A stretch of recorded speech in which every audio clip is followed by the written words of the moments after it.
I just finished reading this Gothic horror that's coming out soon. It is the story of a queer love that even death cannot sever, thanks to the art of necromancy. It is The Halls of the Dead by S.M. Hallows, coming out August 18th.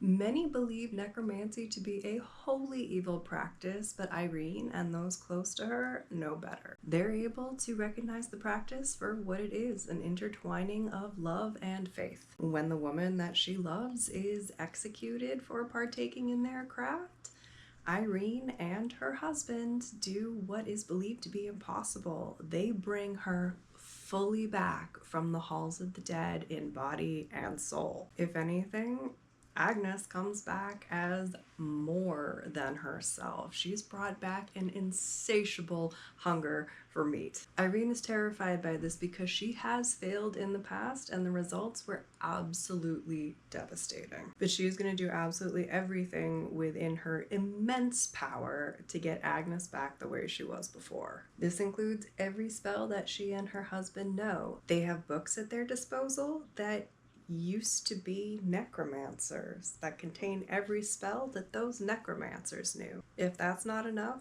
they have ways of conversing with spirits who have passed on to the halls of the dead and get information from them, as well as actual hands-on help. And truthfully, this would be a tall order under the best of circumstances. But Irene has had a piece of her soul stolen. She no longer has access to her full power or full access to the halls of the dead. I think what really drew me into this book first was the very hypnotic prose that it has.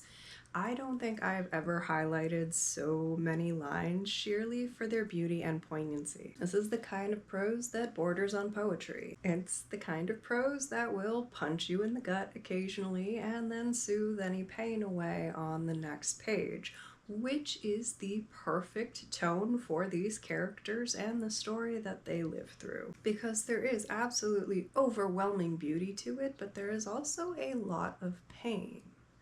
Necromancy itself becomes an allegory for the way that people in the alphabet mafia get treated in the world. We have 3 POV characters who all practice necromancy to some degree, and every one of them at some point in the narrative is in a non-hetero or non-monogamous relationship. We're even seeing examples of platonic marriage in here. I also fell utterly in love with this world's magic system. It is fairly complex when you're looking at all of the ways that the characters have manifested immortality or bodily changes, or even how they access their magic. This even extends into the halls themselves, which become a whole other world.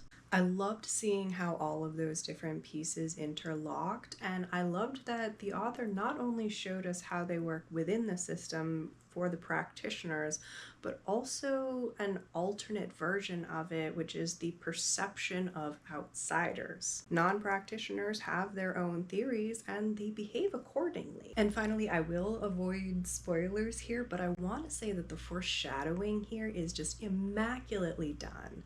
My personal favorite for foreshadowing is when the little details come in, they kind of tickle your brain a little bit, but you hardly notice them.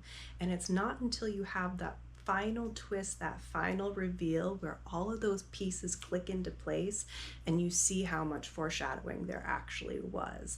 This book does an absolutely phenomenal job of that. Like I said, I won't give it away, but when you see it, it'll blow your mind. Honestly, the ending here had me cheering out loud for these characters that I had grown so invested in. I really loved every arc that I saw here. This is a standalone, but I am very excited to see what this author does next. She's done a number of short stories in the past. This is her first full-length novel. I'm really looking forward to more. This one, like I said, Halls of the Dead will be out on August 18th, which is coming up very soon. You can pre-order it now at all your favorite places. And as always, there is a longer and more detailed write-up of all of this, along with all content warnings available on my website at writing.hallidaynelson.com. And I want to know what you are reading too, because no matter how big this TBR pile behind me gets, I'm gonna let it keep growing. Happy reading.